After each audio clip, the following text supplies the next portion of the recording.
हमें कहाँ ले आए हो?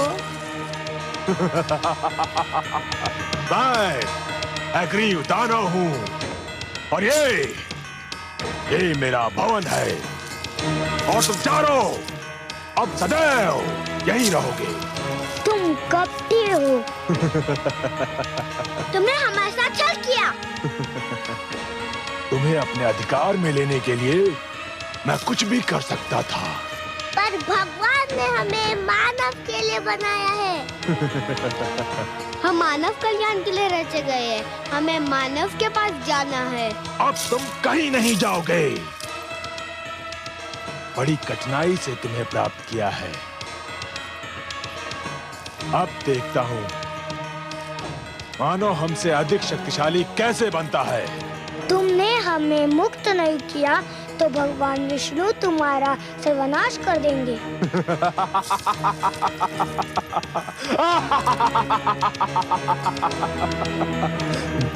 अब मेरा कोई सर्वनाश नहीं कर सकता।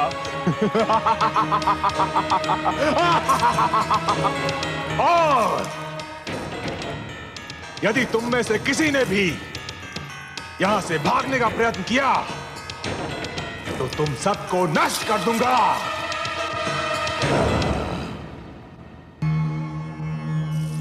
प्रणाम। हमारी धरोहर चोरी हो गई।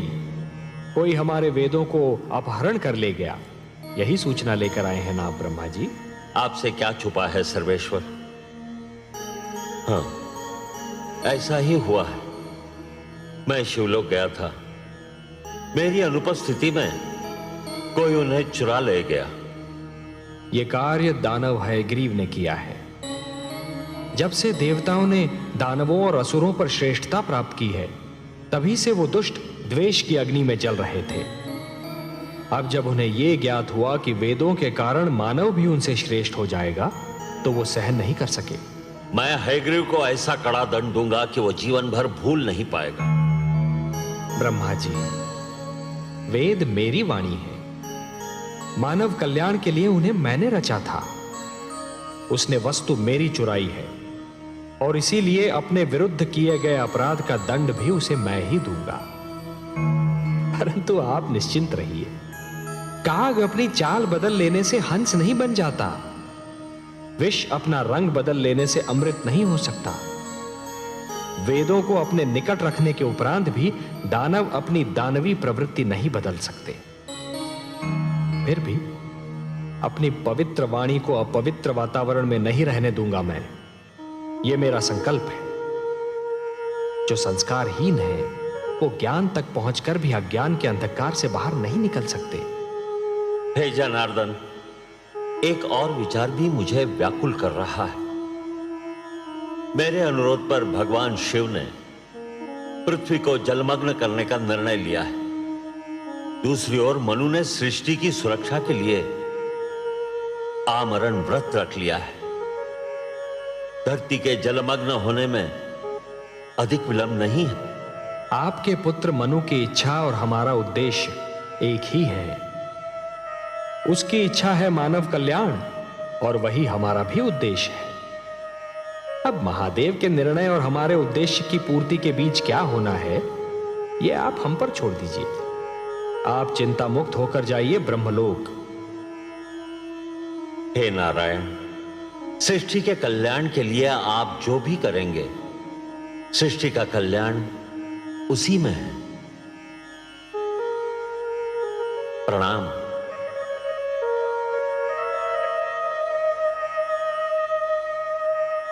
हे प्रभु, अब क्या होगा? आप क्या करेंगे? ब्रह्मापुत्र मनु का क्या होगा? दानव हयग्रीव आपके ज्ञान को नष्ट करने पर तुला हुआ है और भगवान शिव ने पृथ्वी को जलमग्न करने का निर्णय ले लिया है। अब वही होगा देवी जो मेरा वचन है। मैं वचनबद्ध हूं कि जब भी कोई शक्ति मानवता के लिए संकट बनेगी तो मैं उसे अवश्य रोकूंगा। जिस प्रकार सूर्य अपना तेज बांटना नहीं छोड़ सकता, जिस प्रकार एक दीपक अपना प्रकाश फैलाना नहीं छोड़ सकता, उसी प्रकार मैं भी अपने वचन से मुख नहीं मोड़ सकता देवी। अब मेरे प्रथम अवतार का समय आ गया है देवी। मत्स्य अवतार। परित्राणाय साधूनां विनाशाय च दुष्कृतां धर्म संस्थापनार्थाय संभवामि युगे युगे। हे प्रभु, अब क्या होगा? आप क्या करेंगे? ब्रह्मापुत्र मनु का क्या होगा? दानव हयग्रीव आपके ज्ञान को नष्ट करने पर तुला हुआ है और भगवान शिव ने पृथ्वी को जलमग्न करने का निर्णय ले लिया है। अब वही होगा देवी जो मेरा वचन है। मैं वचनबद्ध हूं कि जब भी कोई शक्ति मानवता के लिए संकट बनेगी तो मैं उसे अवश्य रोकूंगा। जिस प्रकार सूर्य अपना तेज बांटना नहीं छोड़ सकता, जिस प्रकार एक दीपक अपना प्रकाश फैलाना नहीं छोड़ सकता, उसी प्रकार मैं भी अपने वचन से मुख नहीं मोड़ सकता देवी। अब मेरे प्रथम अवतार का समय आ गया है देवी। मत्स्य अवतार। परित्राणाय साधूनां विनाशाय च दुष्कृतां धर्म संस्थापनार्थाय संभवामि युगे युगे। मत्स्य अवतार? हां देवी, मैं मत्स्य का रूप धारण करके पृथ्वीलोक पर जाऊंगा। आप पृथ्वीलोक जाएंगे? हाँ महादेवी। और मेरा क्या होगा? जब से आपने मेरी रचना की है, मैं आपके बिना एक पल भी नहीं रही हूं। आप ही तो कहते हैं कि मैं आपकी अर्धांगिनी हूं। आपकी बाएं भुजा में मेरा वास है। वामांगी हूं मैं आपकी, और आप मुझे ही छोड़कर जाने की बात कर रहे हैं। हे कमल नयन, मुझ पर दया कीजिए।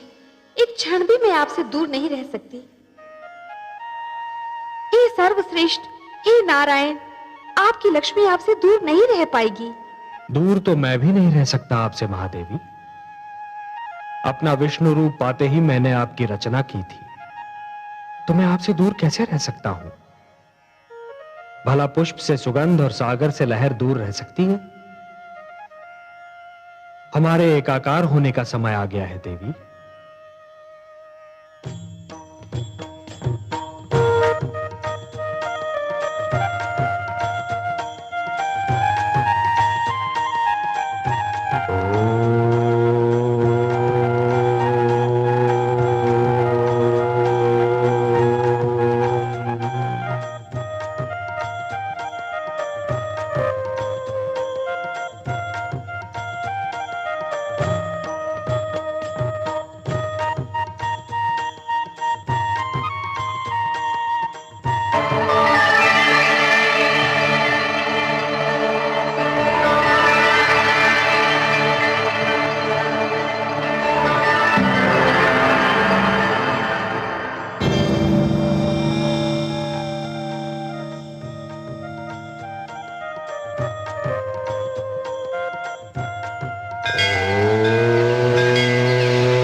मैं जानती थी कि मानव कल्याण के लिए, अपने आप्त वचन की रक्षा के लिए मेरे दीनदयाल भगवान श्री विष्णु मेरे आंगन को अवश्य पावन करेंगे। और यही हुआ। वासुदेव ने मछली का रूप धारण करके अपना पहला अवतार लिया, किंतु दो समस्याएं थीं। पहली ये कि ब्रह्मा के परामर्श पर भगवान शिव ने धरती को जलमग्न करने का निर्णय कर लिया, और दूसरी ये कि ब्रह्मा पुत्र मनु ने मानव की रक्षा की ठान ली थी। मनु वृद्ध हो चुके थे, पर उनके मन में मानव कल्याण की रक्षा की इच्छा अब भी प्रबल थी। उन्होंने आमरण व्रत कर रखा था। उनकी पत्नी शत्रुपा को ब्रह्मा का आशीर्वाद था कि समय उनके यौवन को कभी प्रभावित नहीं करेगा। वो अब भी युवती थी, किंतु एक सती की भांति अपने पति की सेवा में तत्पर थी।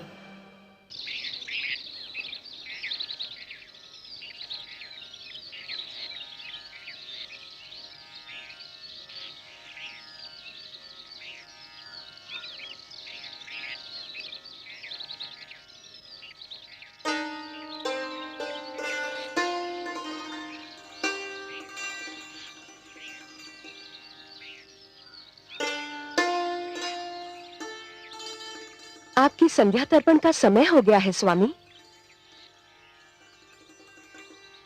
क्षमा कीजिए, मैंने आपका ध्यान तोड़ दिया। तोड़ने का कार्य तो तुमने कभी किया ही नहीं देवी। तुमने तो जब किया जोड़ने का ही कार्य किया। पहले मेरे जीवन में आकर मेरे बिखरे अस्तित्व को जोड़ा, फिर मुझे संतान देकर मेरे परिवार को जोड़ा, और अब मेरे तप में मेरा साथ देकर मेरी आत्मा को परमात्मा से जोड़ रही हो। कभी कभी सोचता हूं कि तुम्हें यहां साथ लाकर मैंने तुम पर बहुत बड़ा अन्याय किया। अन्याय तो आप ये कहकर कर रहे हैं कि आपने मुझ पर अन्याय किया। जीवन का ऐसा कौन सा सुख है जो मुझे आपसे नहीं मिला?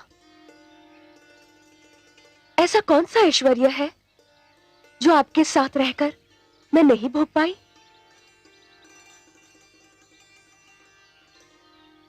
मैं बहुत ही स्वार्थी कहलाती यदि मैं आपसे केवल सुख पाती रहती, आपके दुख और आपके कष्ट की भागीदार न बनती। पिता श्री ब्रह्मा ने हमको उत्पन्न करते समय भी तो यही कहा था कि हम दो शरीर किंतु एक प्राण है। आप वृक्ष हैं स्वामी और मैं अमरलता। आपके सहारे के बिना तो मैं खड़ी भी नहीं रह सकती। तुमने जिस प्रकार सतीत्व के धर्म का पालन किया है, उसी से प्रसन्न होकर पिता श्री ब्रह्मा ने तुमको वरदान दिया कि तुम सदैव वैसी की वैसी रहोगी जैसी पिता श्री ने तुम्हें उत्पन्न किया था। तुम्हारी आयु आती जाती ऋतुओं और बीते समय से कदापि प्रभावित नहीं होगी। आपके मुख पर आपकी तपस्या, आपके निश्चय और आपकी कल्याणकारी प्रवृत्ति का तेज है स्वामी। मानव जाति के कल्याण के लिए आप आमरण व्रत कर रहे हैं। मानव जाति को बचाने के लिए आप तपस्या कर रहे हैं स्वामी। तुम भी तो मेरी भांति केवल जल का सेवन कर रही हो देवी। तुमने ये व्रत क्यों रखा है? मैं अपने सुहाग की रक्षा के लिए व्रत कर रही हूं। अब उठिए, सूर्यास्त का समय हो गया है।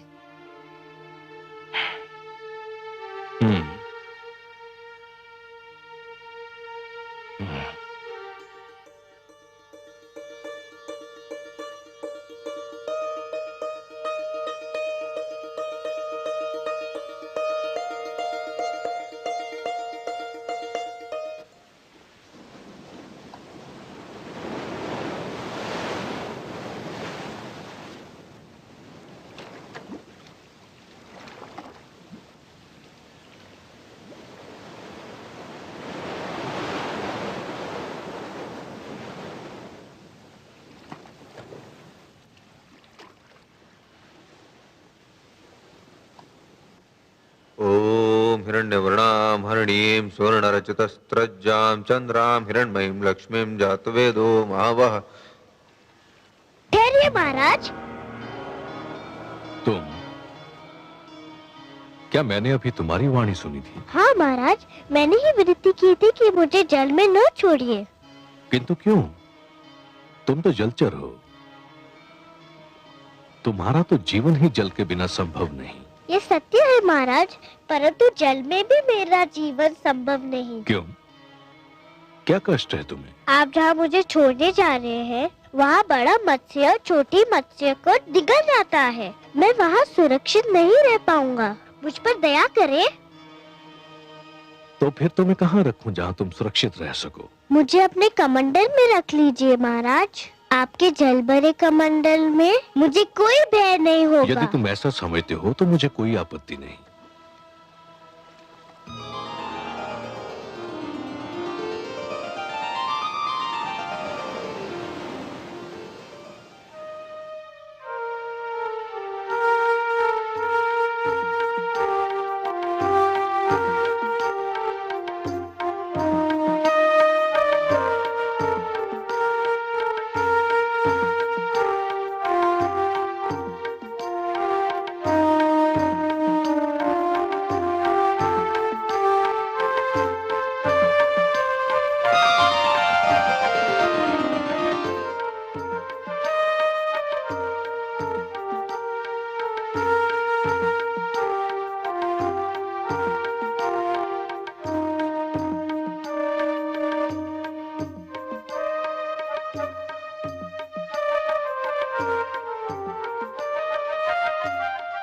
नहीं देवी नहीं, जल मत फेंकना। क्यों स्वामी?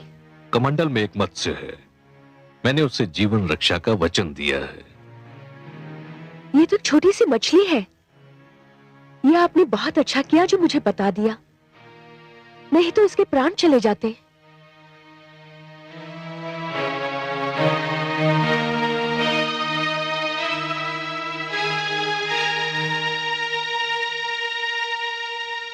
आइए स्वामी, विश्राम करते हैं।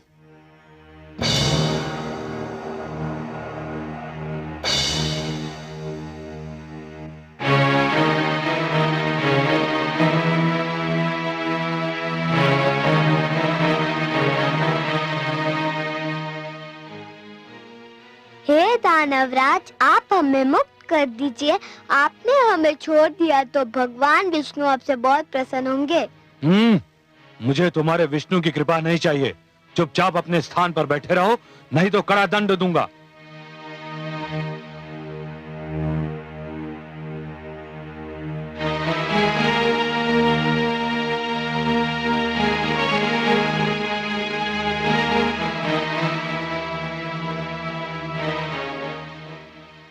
कौन है ये सुंदर बालक?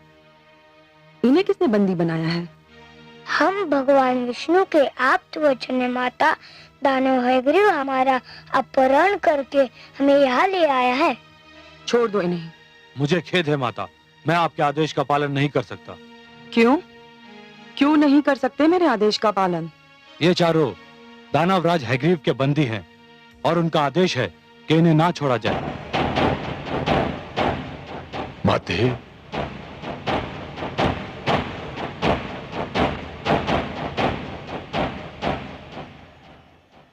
पुत्र, इन बेचारों को क्यों बंदी बनाकर रखा है?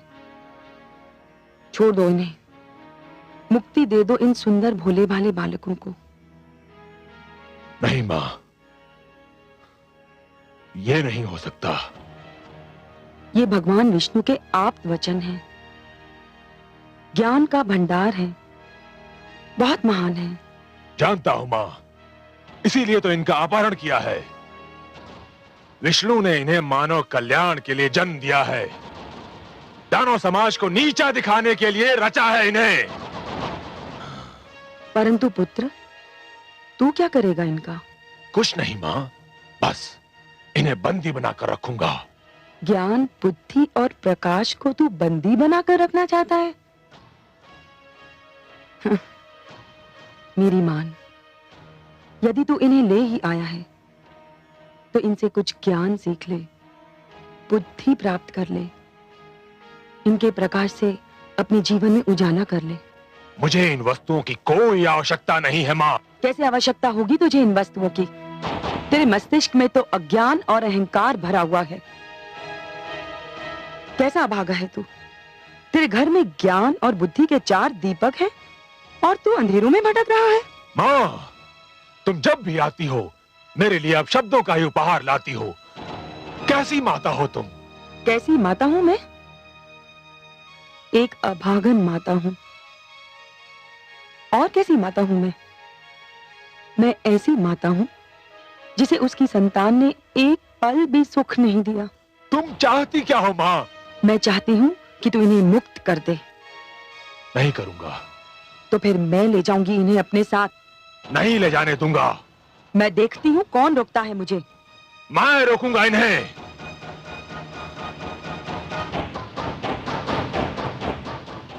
देखती हूँ तू कैसे रोकता है। आओ बालकों। नहीं। हट जा तू मेरे बीच से। मां, तुम चली जाओ यहां से। नहीं जाऊंगी। क्या कर लेगा तू मेरा? नहीं मां, मैं कहता हूं चली जाओ यहां से। नहीं तो। नहीं तो क्या करेगा तू? मां, मुझे भय है कहीं मेरा हाथ ना उठ जाए और मैं तुम्हारा अपमान न कर बैठूं। हाथ उठाएगा तू मुझ पर? मेरा अपमान करेगा तू? अरे अभागे, अपमान तो मेरा उसी दिन हो गया था जिस दिन तूने मेरी कोख से जन्म लिया था। हे ईश्वर, ऐसे दुर्वचन सुनने से पहले मुझे इस संसार से उठा क्यों नहीं लिया? ऐसे पुत्र के होने से तो पुत्र का ना होना ही अच्छा था।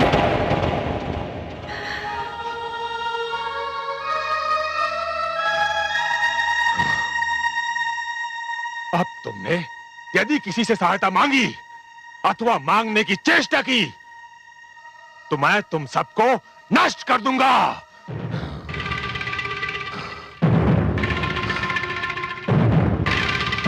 स्वामी, स्वामी, स्वामी,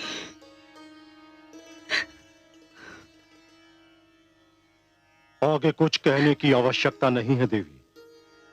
मैं आपकी ये दशा देखकर जान गया हूं कि आप अपने पुत्र हयग्रीव से मिलकर आ रही हैं। हाँ स्वामी, परंतु आज तो वो अयोग्यता की सारी सीमाएं पार कर गया।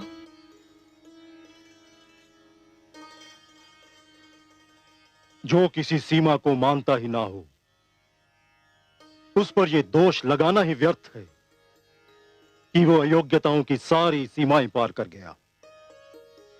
फिर भी क्या किया है उसने? उसने भगवान विष्णु के आप्त वचन 4 वेदों को बंदी बनाकर रखा है। मैंने उन्हें मुक्त कराना चाहा तो उसने मुझ पर हाथ उठाने की धमकी दे डाली। मन में तो आया कि उसे शाप ही दे दूं। तो फिर दे दिया होता। शरीर का जो भाग सड़ जाए उसे काटकर फेंक देना ही उचित होता है। कैसे देती स्वामी? मैं मां हूं, भले एक कुपुत्र की मां सही, परंतु आज मुझे एक बात का ज्ञान अवश्य हुआ है कि कभी कभी मातृत्व भी लज्जा का कारण बन जाता है। आज पहली बार मैं बहुत लज्जित हूं कि मैं ऐसे पुत्र की मां हूं। मैं उसे अपनी कोख से जन्म देकर पछता रही हूं। पश्चाताप, पश्चाताप यदि भूल का मूल्य चुका सकता तो विश्वास करो मैं आपके पश्चाताप के साथ अपना पश्चाताप भी जोड़ देता। परंतु जिस प्रकार वर्षा ऋतु बीत जाने पर बीज बोने से कोई लाभ नहीं, उसी प्रकार हमारा पश्चाताप करना भी व्यर्थ है। कैसे अभागन हूं मैं। जानती हूं हयग्रीव के इस दुष्कर्म का क्या परिणाम होगा, फिर भी कुछ नहीं कर सकती। कुछ नहीं, कुछ नहीं। शांत हो जाइए। सब कुछ भगवान विष्णु पर छोड़ दीजिए।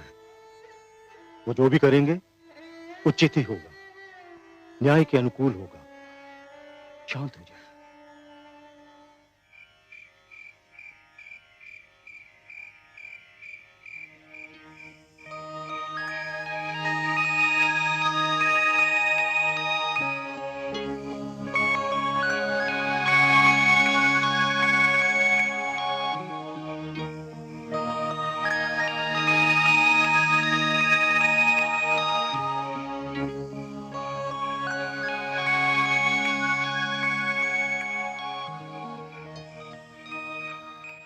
महाराज, महाराज, महाराज, महाराज, महाराज, महाराज, महाराज। ये मुझे कौन पुकार रहा है? क्या हुआ स्वामी? मुझे ऐसा लगा जैसे कोई मुझे महाराज महाराज कहकर पुकार रहा हो। कौन था वो? मैंने पुकारा महाराज। अरे, ये पुकार तो कमंडल से आ रही है। हाँ देवी, ये मैं ही हूँ। मेरी रक्षा कीजिए। इस कमंडल में मेरा श्वास रुका जा रहा है। मुझे यहाँ से निकालिए महाराज।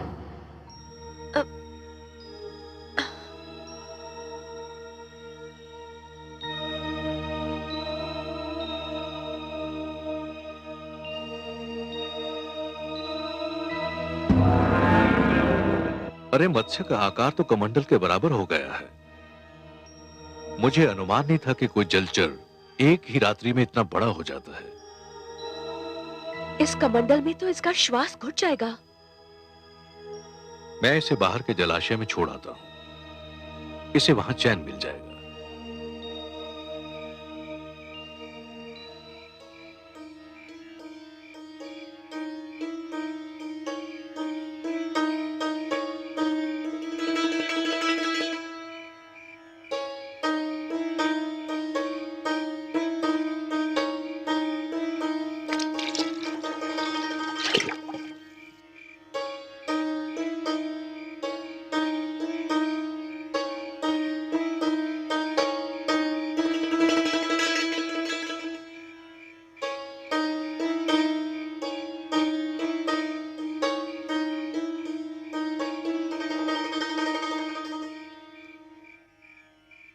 महाराज, महाराज,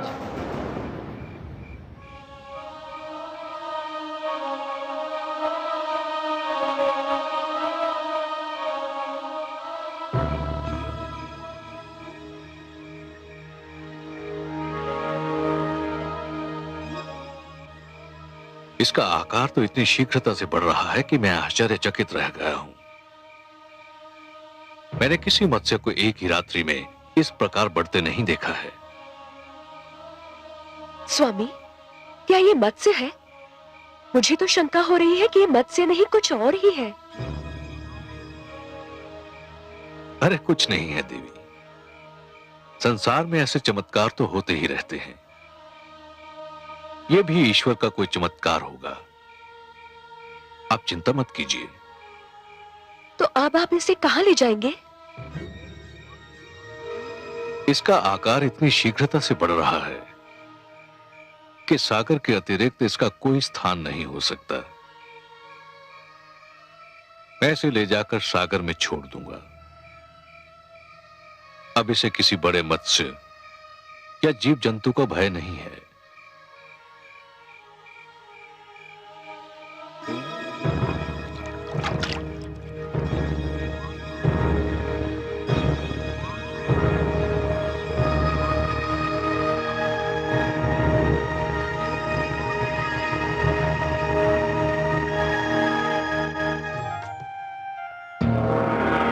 नारायण नारायण। प्रणाम पिताश्री, बारंबार प्रणाम। आयुष्मान भव। आओ पुत्र, उचित समय पर आए तुम। तुम्हें ज्ञात है सृष्टि में क्या होने वाला है? हां पिताश्री, मुझे ज्ञात है कि सृष्टि में क्या होने वाला है, और मुझे यह भी ज्ञात है कि सृष्टि में जो होने वाला है वो आपके ही परामर्श का परिणाम